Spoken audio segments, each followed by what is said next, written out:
Angel ഫിഷാണ്. അപ്പോൾ അതിന് വേണ്ടി പുറത്താണ് കട്ട് ചെയ്യണം. അപ്പോൾ ഇനി നമുക്കൊന്ന് പുറത്ത് പോയി ഇതെങ്ങനെയാണ് കട്ട് ചെയ്യണമെന്ന് കാണാം. ഓക്കെ, അപ്പോൾ നമുക്ക് ഈ ഏഞ്ചൽ ഫിഷ് എങ്ങനെ കട്ട് ചെയ്യണമെന്ന് നോക്കാം. അതൊന്ന് കത്തി ഒന്ന് ഇതാക്കി വെച്ചിട്ട്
മറ്റേ ഫ്രൈക്കുള്ളതാണ്. അതിങ്ങനെ റിങ്ങായിട്ട് കാണിച്ചു തരാം.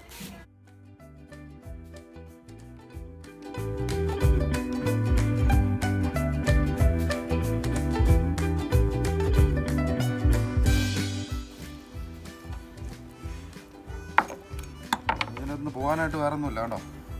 പീസ് കണ്ടോ അതിനകത്ത് ഇതാണിത് തൊലി സ്കിൻ ഇങ്ങനെ മാറ്റിയെടുക്കാം. ഇത്രേ ഉള്ളൂ, സിമ്പിളായിട്ട് ചെയ്യാവുന്ന കേസേ ഉള്ളൂ. അപ്പോൾ മീനെല്ലാം കട്ട് ചെയ്ത് റെഡിയാക്കിയിട്ടുണ്ട്. ഇനി നമുക്കതെങ്ങനെയാണ് കുക്ക് ചെയ്യണമെന്നൊന്ന് നോക്കാം. അപ്പോൾ അപ്പേനെ വിളിക്കാം. അപ്പേ. Hi friends. അപ്പോൾ ഇന്ന് നമ്മൾ ഉണ്ടാക്കാൻ പോകുന്നൊരു മീൻ കറി മുളകിട്ട് വറ്റിച്ച് വയ്ക്കുന്നതാണ്. നമ്മൾ ഈ സദ്യക്കൊക്കെ കഴിക്കുന്ന അതേ സെറ്റപ്പിലാണ് ഉണ്ടാക്കാൻ പോകുന്നത്. അപ്പോൾ അതിന് വേണ്ടി ഇൻഗ്രീഡിയൻസ് എന്നാന്ന് നമുക്ക് നോക്കാം. അപ്പോൾ ഇതിന് വേണ്ടിയിട്ടൊരു 4 ഏത്തല് കറിവേപ്പില, പിന്നെ ഒരു ശരിക്കും പറഞ്ഞാൽ ഒരു 2-3 പച്ചമുളക് മതി. ഞാനിത് ചെറിയ മുളകായ കാരണം 7 എണ്ണം എടുത്തിട്ടുണ്ട്. 5 അല്ലി വെളുത്തുള്ളി എടുത്തിട്ടുണ്ട്. പിന്നെ കുറച്ച് കുടംപുളി, ഒരു 3 കുടംപുളി. അത് ഞാനിങ്ങനെ കട്ട് ചെയ്തെടുത്താണ്, ഇങ്ങനെ കത്തിരിക്ക് കട്ട് ചെയ്തെടുത്താണ് ഇങ്ങനെ എടുക്കാൻ വേണ്ടി. പിന്നെ ഒരു ഇത്രയുള്ളൊരു ഇഞ്ചി, പിന്നെ ഒരു ചെറിയ സ്പൂൺ മഞ്ഞൾപ്പൊടി, 1 ടീസ്പൂൺ ഉലുവ, 1 ടീസ്പൂൺ കടുക്, പിന്നെ ഒരു 3-4 ടീസ്പൂൺ കാശ്മീരി ചില്ലിയാണ് എടുത്തത്. ഇനി കുറച്ച് ഉപ്പ്. അപ്പോൾ ഇനി നമുക്ക് ഇത് സാധനങ്ങൾ ഒന്ന് അരിഞ്ഞെടുക്കാം. ഇത് സാധാരണ ഞാൻ ചെയ്യുന്നത് ഇങ്ങനെ നീളത്തിൽ അരിഞ്ഞെടുക്കുകയാണ് ചെയ്യുന്നത്. ഒരു ജൂലിയൻ ടൈപ്പ്, അതായത് നീളത്തിൽ. നമുക്കതെങ്ങനെ അരിയണമെന്ന് നോക്കാം. അങ്ങനെയാണ് ഞാൻ ഈ പറയുന്ന ഐറ്റംസ് എല്ലാം അരിഞ്ഞെടുക്കണം. അപ്പോൾ അത് നമുക്ക് നോക്കാം എങ്ങനെയാണ്.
ഇതിനായിട്ടൊരു ചട്ടി നമ്മളുണ്ട്. ഒരു മീൻ വയ്ക്കാനായിട്ടൊരു ചട്ടിയുണ്ട്.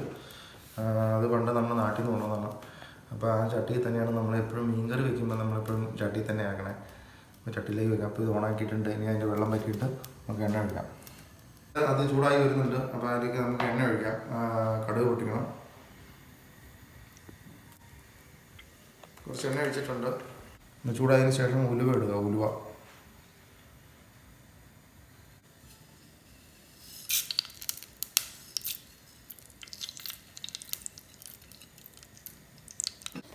ഉലുവ ജസ്റ്റ് ചൂടായി കഴിയുമ്പോൾ നമുക്ക് ഈ കടുകിടാം. കടുക് പൊട്ടാൻ വേണ്ടിയിട്ട് കടുകിടാം.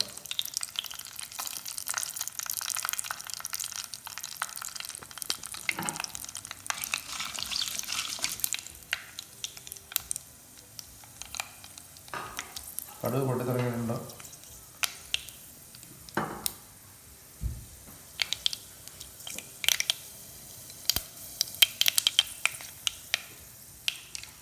കടുക് പൊട്ടി കഴിയുമ്പോൾ നമുക്ക് പിന്നെ ഇഞ്ചി, വെളുത്തുള്ളി, പച്ചമുളക്, പിന്നെ കറിവേപ്പില,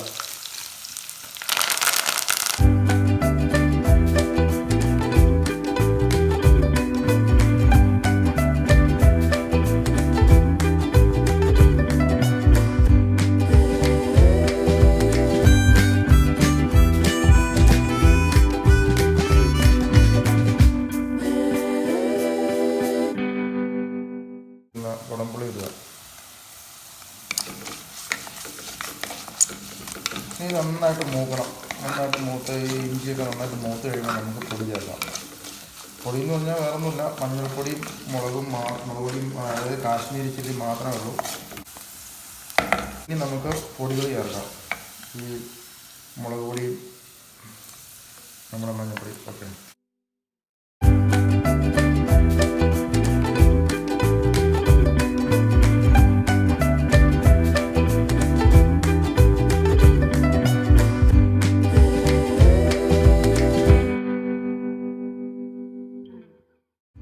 നമുക്ക് കുറച്ച് വെള്ളം ചേർക്കാം.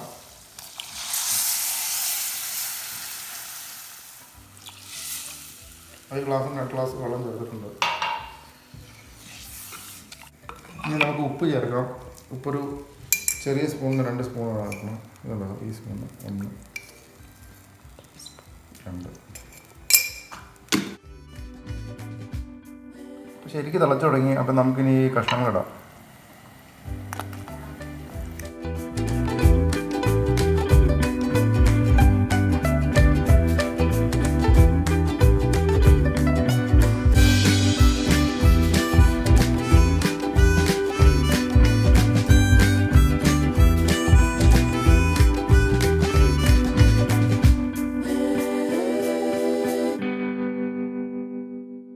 എത്തി ഇങ്ങനെ മറിക്കാൻ നോക്കരുത്. അത് പൊടിഞ്ഞു പോകും. പൊടിഞ്ഞു പോകാനുള്ള സാധ്യത വളരെ കൂടുതലാണ്. അപ്പോൾ അതുകൊണ്ട് നമ്മളിത് ഇങ്ങനെ മാത്രമേ ഇളക്കാവുള്ളൂ. ഒന്നെങ്കിൽ ഇങ്ങനെ ഇളക്കുക, അല്ലെങ്കിൽ സ്പൂണൊക്കെ ആണെങ്കിൽ തിരിച്ചിട്ടിട്ട് ഇങ്ങനെ ഇളക്കുക. ഇല്ലെങ്കിൽ ഇതുപോലെ ചട്ടിയാണെങ്കിൽ ചട്ടി ചൂടാവില്ല, ഈ വക്കൊന്നും ചൂടാവില്ല. അപ്പോൾ ചൂടാവാണ്ടിരിക്കാൻ നമുക്ക് ഇങ്ങനെ പിടിച്ചിട്ട് അതിങ്ങനെ ചുറ്റിച്ചു വിടാം. അതാണ് അതിൻ്റെ ശരിക്കുള്ളത്. അങ്ങനെ ചുറ്റിച്ചു വിടാം. അല്ലെങ്കിൽ ചൂടാണെങ്കിൽ തോന്നിക്കഴിഞ്ഞാൽ തുണി പിടിച്ചിട്ട് ചുറ്റിച്ചാലും മതി. ശരിക്കും നമ്മൾ എപ്പോഴും ചുറ്റിക്കാറാണ് പതിവ്. അല്ലെങ്കിൽ തവിയുടെ മറുവശം എടുത്ത് പോയി ഇങ്ങനെ ഇളക്കി വിടാം. അത് നമ്മൾ സാധാരണ ഞാനിങ്ങനെ മീൻ കറി വയ്ക്കുമ്പോൾ എപ്പോഴും ഞാൻ തുറന്ന് വെച്ച് കഴിക്കാറുള്ളൂ. ഞാൻ ഒരിക്കലും മൂടി വയ്ക്കാറില്ല. പലരും പല രീതി ചെയ്യാറുണ്ട്. പക്ഷേ ഞാൻ പൊതുവെ ഇങ്ങനെ ചെയ്യാറ്, എപ്പോഴും തുറന്ന് വെച്ച് കഴിക്കും. അതുകൊണ്ട് പെട്ടെന്ന് വറ്റി കിട്ടുകയും ചെയ്യും, നല്ല തിക്കായിട്ട് കിട്ടും. മൂടി വയ്ക്കാറില്ല മീൻ പൊതുവെ.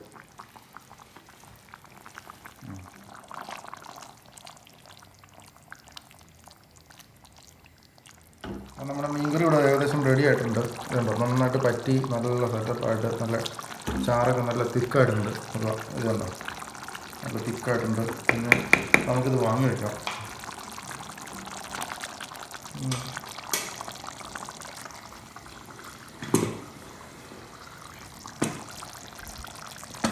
ഇവിടെ കുറച്ച് നേരം ഇരിക്കട്ടെ. ഓക്കെ, അപ്പോൾ ഇതേ മീൻ തന്നെ നമ്മൾ ഏഞ്ചൽ ഫിഷ് ഫ്രൈ കൂടി ചെയ്യുന്നുണ്ട്. ഫ്രൈ ചെയ്യാനായിട്ട് മീൻ ഇതുപോലെ കട്ട് ചെയ്തെടുത്തിട്ടുണ്ട്. കട്ട് ചെയ്ത വീഡിയോ നിങ്ങൾ കണ്ടതാണ്. അപ്പോൾ നിങ്ങൾ കട്ട് ചെയ്തിട്ടുണ്ട്. അപ്പോൾ അതിന് വേണ്ട ഇൻഗ്രീഡിയൻസ് എന്താണെന്ന് നമുക്ക് നോക്കാം. 1 സ്പൂൺ ഉപ്പ്, പിന്നെ ഒരു 1.5 സ്പൂൺ മുളക് പൊടി, പിന്നെ കുറച്ച് 1 സ്പൂൺ മഞ്ഞൾപ്പൊടി. 1 സ്പൂൺ വേണ്ട, ഇത്ര സ്പൂൺ മതി മഞ്ഞൾപ്പൊടി. പിന്നെ കുറച്ച് ജിഞ്ചർ ഗാർലിക് പേസ്റ്റ്, 1 സ്പൂൺ ഉണ്ടത്. 1 spoon ginger garlic paste, 1 spoon കുരുമുളക് പൊടി. അത് നമുക്കൊന്ന് മിക്സ് ചെയ്യാം.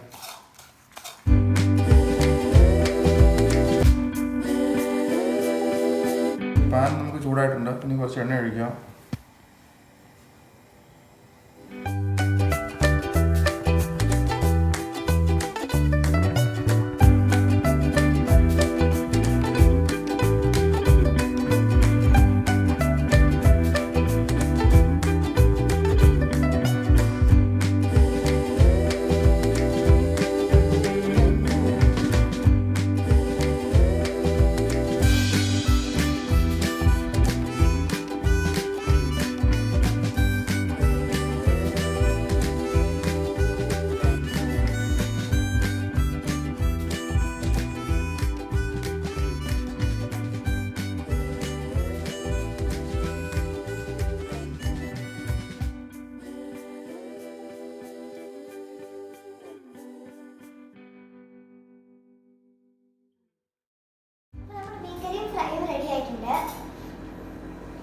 അപ്പോൾ നോക്കണം, ഇത് റെഡിയായി. നമ്മൾ ഒരു സെർവിങ് ബൗളിലേക്ക് മാറ്റിയിട്ടുണ്ട്. ചട്ടിയിലാണ് നമ്മൾ ഉണ്ടാക്കിയത്. നല്ല തിക്ക് ഗ്രേവിയാണ് ഉണ്ടാകും. തിക്ക് ഗ്രേവി ആയിട്ടുണ്ട്. പിന്നെ ഫ്രൈയിങ് ഉണ്ട്.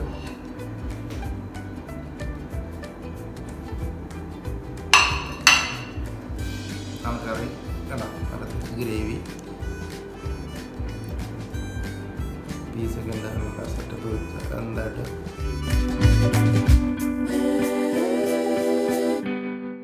അപ്പോൾ നിങ്ങളിതൊക്കെ ട്രൈ ചെയ്യുക. അപ്പോൾ ഈ കറി നമുക്ക് എങ്ങനെയാണെന്ന് വെച്ചാൽ എങ്ങനെയായാലും നമുക്കൊരു 3-4 ദിവസത്തേക്കൊക്കെ കേടാകാതെ സൂക്ഷിക്കാൻ പറ്റും. പുറത്ത് വെച്ചാലൊന്നും കേടൊന്നും തേങ്ങയോ അങ്ങനത്തെ സാധനങ്ങളൊന്നും ചേർക്കാത്തതുകൊണ്ട് ഇതങ്ങനെ ചീത്തയായി പോകുന്ന കറിയൊന്നുമല്ല. സാധാരണ നമ്മൾ എന്തെങ്കിലും ഫംഗ്ഷനോ സദ്യക്കൊക്കെ ഉപയോഗിക്കുമ്പോൾ നമ്മൾ സാധാരണ ഒരു 3 ദിവസം മുമ്പ് ഉണ്ടാക്കണേ.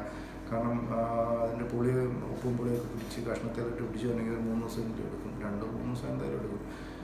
ഇതിപ്പോൾ ഇന്നത്തേക്കാളും ടേസ്റ്റ് നാളെ രാവിലത്തേക്കായിരിക്കും. അപ്പോൾ എല്ലാവരും ഇതുപോലെ ഉണ്ടാക്കി നോക്കുക. എന്നിട്ട് അഭിപ്രായങ്ങൾ എന്താണെന്ന് വെച്ചാൽ എനിക്ക് അറിയിക്കുക. അപ്പോൾ ഇനി ഇതുപോലെ അടുത്ത വീഡിയോ ആയിട്ട് നമുക്ക് വീണ്ടും കാണാം. ബൈ.